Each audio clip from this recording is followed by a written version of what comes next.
Welcome back to our channel. In today's video, we'll guide you through the process of enabling IMAP in Gmail on your PC. Let's get started. Step 1. Open Gmail by logging into your account. Step 2. Look for the Settings icon located at the top right corner of the page and click on it. Step 3.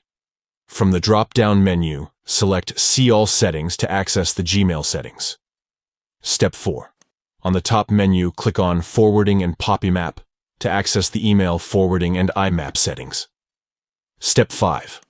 Locate the IMAP Access section and click on Enable IMAP to enable it. That's it. You have successfully enabled IMAP in Gmail on your PC.